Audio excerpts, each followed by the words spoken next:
মার্কিন ইসরায়েলি আগ্রাসনের ৩৫তম দিনে যুক্তরাষ্ট্রের একটি F-15 যুদ্ধবিমান ধ্বংস করেছে ইরান। সেটিতে থাকা ২ পাইলট ইজেক্ট করতে পারলেও নিরাপদে ফিরতে পারেননি। তথ্য পেয়ে তাদের উদ্ধারে এগিয়ে যায় ২টি মার্কিন হেলিকপ্টার ও একটি রিফুয়েলিং বিমান। ইরানি বাহিনীর গুলির মুখে ব্যর্থ হয়ে ফিরে আসে তারা। পরে রাতে ইরানে প্রবেশ করে মার্কিন স্পেশাল ফোর্সের সদস্যরা।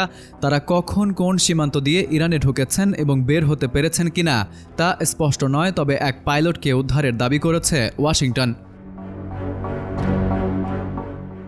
সংবাদ মাধ্যমের খবরে বলা হয়েছে, বিমানের ২জন ক্রু প্যারাসুট নিয়ে বেরিয়ে আসতে সক্ষম হন, যা আটকে পড়া মার্কিন বৈমানিকদের খুঁজে বের করতে ইরান ও যুক্তরাষ্ট্রের মধ্যে এক প্রতিযোগিতার সৃষ্টি করে। এ সময় ২টি মার্কিন সামরিক হেলিকপ্টার এবং রিফুয়েলিং বিমানের মাধ্যমে পরিচালিত এক অভিযানে একজনকে উদ্ধার করা হয়। অভিযান চলাকালীন এই বিমানগুলোকে হালকা অস্ত্র দিয়ে লক্ষ্যবস্তু করা হয়। কর্মকর্তারা জানান, ২টি হেলিকপ্টারই ইরানি বাহিনীর গুলিতে আঘাতপ্রাপ্ত হয়েছে। শুক্রবার রাত পর্যন্ত অন্য মার্কিন বৈমানিকের অবস্থান জানা যায়নি। এদিকে ইরানি সংবাদ মাধ্যমগুলো স্থানীয় মিলিশিয়াদের তল্লাশি অভিযানের ছবি প্রচার করছে। ইরান মার্কিন জেট ভূপাতিত করার ঘটনাকে একটি প্রচারণামূলক বিজয় হিসেবে দাবি করেছে এবং নিখোঁজ বৈমানিককে ধরার জন্য $৬০,০০০ পুরস্কার ঘোষণা করেছে।